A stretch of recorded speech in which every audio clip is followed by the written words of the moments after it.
Have you ever wondered why a victim of domestic violence doesn't just leave the abusive situation? It's a question that might cross our minds when we discuss this issue, and yet the answer is far from simple. You see, domestic violence is not just about physical harm. It's a web of control, manipulation, fear, and sometimes even love. Victims might stay for a multitude of reasons, from financial dependency to fear of escalated violence. There are those who stay because they believe their abuser will change, or because they fear for their children's safety. Others might feel a societal pressure to maintain the facade of a happy family, or they may not even realize they're being abused. What we need to understand is that leaving an abusive situation is a process, not an event. It requires time, planning, resources, and most importantly, courage. So when we ask ourselves, why don't they just leave? Perhaps we should be asking, what can we do to help? Domestic violence is a complex issue with many facets. Let's delve into it. Before we can fully understand the issue, we need to define what domestic violence is. Domestic violence, also known as domestic abuse, is a pattern of behavior where one person seeks to gain power and control over their partner or family member within the household. The intention is to instill fear, and it's a deliberate choice by the abuser, not a momentary loss of temper or the result of too much stress. Domestic violence is not limited to physical harm. It takes a variety of forms, each with its own devastating impact. Let's talk about these. Physical abuse is perhaps the most recognizable form. It includes behaviors such as hitting, slapping, choking, or any other form of physical harm. It can also involve denying someone medical care or forcing them into drug or alcohol use. Then we have emotional abuse, which is about eroding a person's sense of self-worth. It includes constant criticism, belittling, name-calling, or other tactics to make the victim feel lesser or worthless. Financial abuse is a less obvious but equally damaging form of domestic violence. It involves controlling a person's ability to acquire, use, or maintain financial resources. This might mean preventing a partner from working or controlling all the money, leaving the victim financially dependent. Lastly, we have sexual abuse, which involves forcing a partner to take part in a sex act without their consent. It's crucial to remember that consent is a voluntary, informed, uncoerced agreement between individuals, and it can be withdrawn at any time. To add, domestic violence doesn't discriminate. It can happen to anyone, regardless of their gender, age, ethnicity, or socioeconomic status. It's also important to note that the victim is never to blame for the abuse. The responsibility and the blame always lie with the abuser. Understanding these different forms of abuse is the first step towards creating a society free from domestic violence. Now that we know what domestic violence is, you might be wondering why it happens. A complex question with no straightforward answer. The occurrence of domestic violence is influenced by a myriad of factors. Let's delve into some of them. Power dynamics often play a significant role.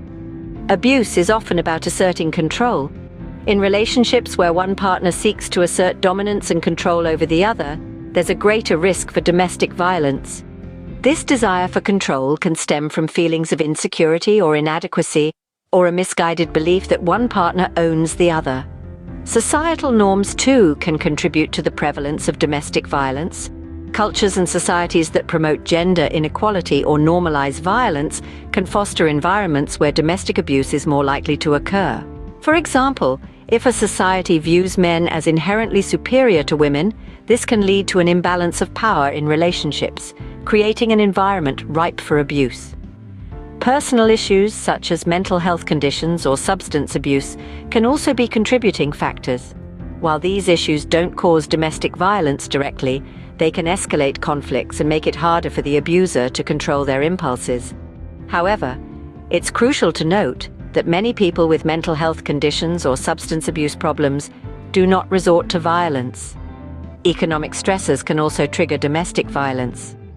Financial instability or unemployment can heighten tensions within a relationship, potentially leading to violent outbursts. Again, it's essential to stress that financial hardship doesn't cause domestic violence, but it can contribute to a volatile environment where abuse may occur. While these factors can contribute to domestic violence, It's important to remember that there's never an excuse for abusive behavior. Each individual is responsible for their actions, and no circumstance or factor can justify causing harm to another person. Understanding the causes of domestic violence can help us to address and prevent it, but it should never be used to excuse or minimize the seriousness of this issue. The impact of domestic violence is far-reaching and devastating. Domestic violence creates ripple effects that extend beyond the immediate physical injuries. These effects are multifaceted, encompassing physical, emotional, and societal aspects. Let's delve into these to understand the full scope of this issue. Physically, victims may experience a range of health problems, from bruises and broken bones to chronic conditions like heart disease and gastrointestinal disorders.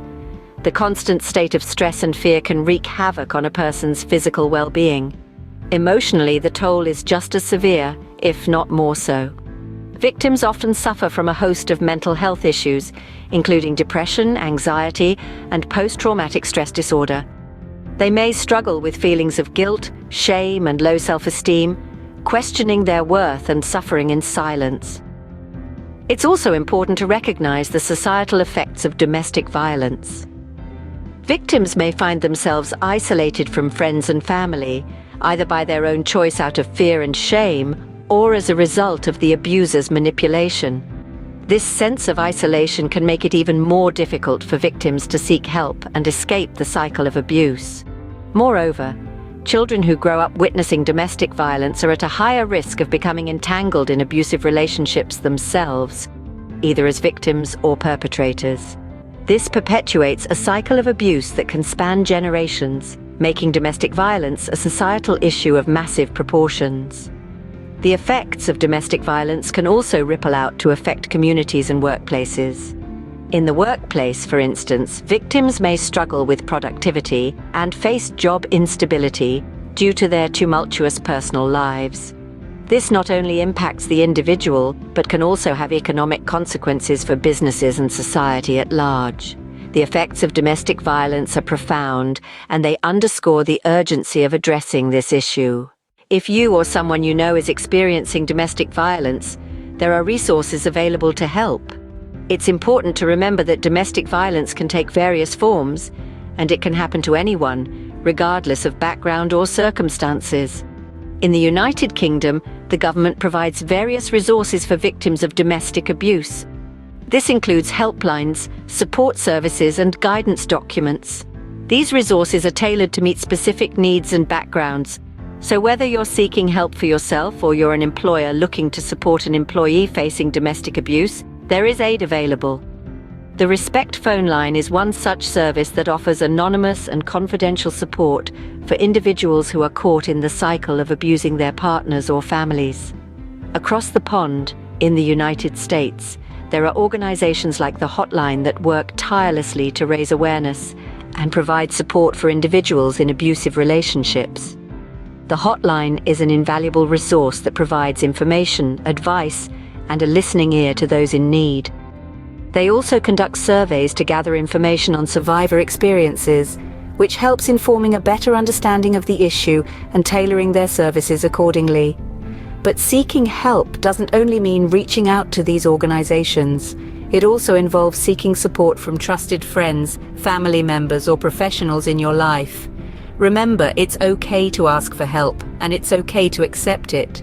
It's crucial to break the silence surrounding domestic violence, and the first step towards that is reaching out. Whether you're in the UK, the US, or anywhere else in the world, there are resources available to you. So, if you or someone you know is in an abusive situation, don't hesitate to seek help.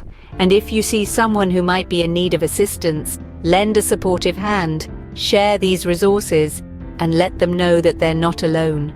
Remember, you are not alone, and there is help available. We have covered a lot of ground today, but the conversation about domestic violence doesn't end here. We've established that domestic violence is an issue that can affect anyone, regardless of gender, age, or background. We've delved into the reasons behind its occurrence, ranging from power dynamics to societal norms, and we've shed light on its far-reaching effects on individuals and communities. We've also highlighted the importance of seeking help and support and the resources available both in the UK and the US. But this is just the beginning. It's crucial that we continue to learn, to talk, and to challenge the stigma surrounding domestic violence. Let's not forget the role each of us can play. Support survivors in your community.